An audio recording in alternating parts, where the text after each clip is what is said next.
You're welcome to my channel.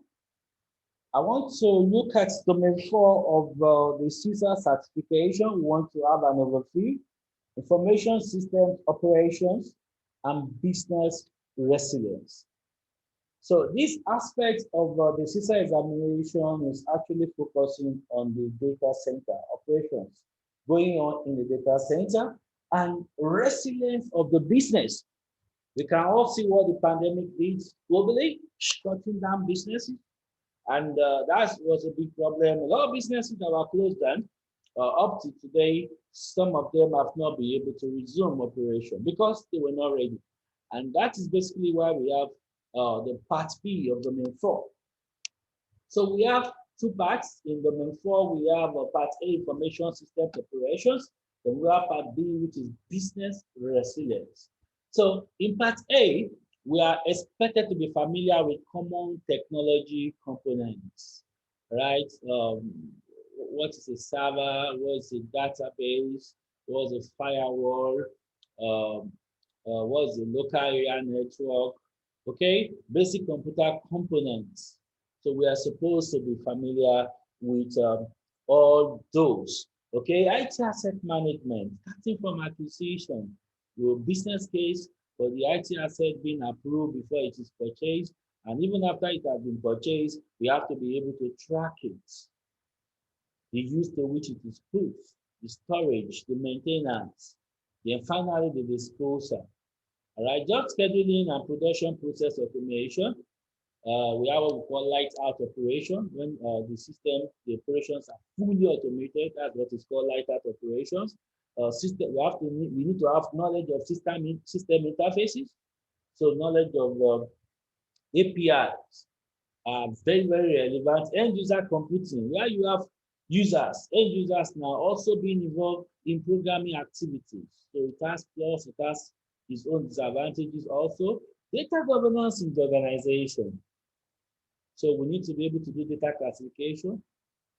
So we'll be able to know the data that can be shared, data that cannot be shared, that should be protected, data that does not need to be protected. So we need to have hierarchy when it comes to data. So system performance management also. So we need to have tools to be able to measure, to monitor the performance of systems. Problem and incident management. Incident management locate, you know what military guy is called search and destroy. You get. So that is basically what incident management is all about. Detect the incident and kill it so that the business operations can resume as fast as possible. But problem management goes beyond incident management. It wants to know what happened, why it happened.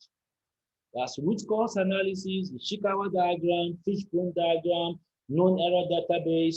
So all those will be relevant in determining what caused the incident so that we'll be able to prevent a recurrence. Then change management, configuration management, release management, patch management, very important. All of them has to do with changes, and changes must be approved. Changes must be tested. Changes must be documented. Then IT service level management, very important. So IT service level management must be integrated into the contracts. So we know what is expected of IT, and we have metrics to be able to measure how well IT is meeting those the service level agreements. The uptime achieved, mean time to repair achieved, how many issues were resolved when first contact with help desk. So all these metrics will be built into the service level agreement to assist us. Then, of course, database management. So we need knowledge of database controls, basic SQL tools to make inquiries from a database. Who is a DBA?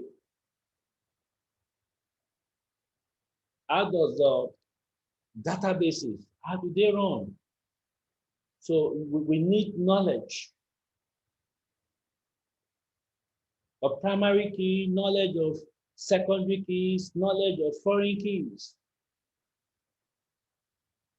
So what is the relationship between the primary key and the foreign key?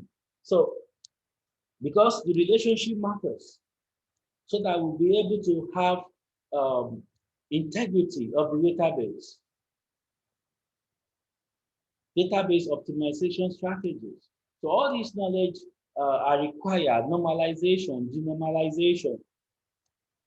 Then part B is on business resilience, business impact analysis, which we use to throw up the key processes in the organization, the key application or key technologies. They will determine the recovery time objectives. System resiliency. You want to ensure that no matter what happens, your operations will be achieved. So we have disaster recovery, we have disaster avoidance. We're talking of using server clustering. You can have an application running on 4 servers. One of them is active, 3 are on standby. If the active server goes down, the other 3 picks up. Active clustering, active passive clustering. Data backup, storage and restoration.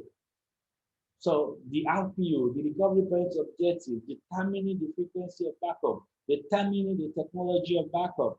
Business continuity plan being developed to ensure that the business will continue to meet its primary objectives even when there is a disruption.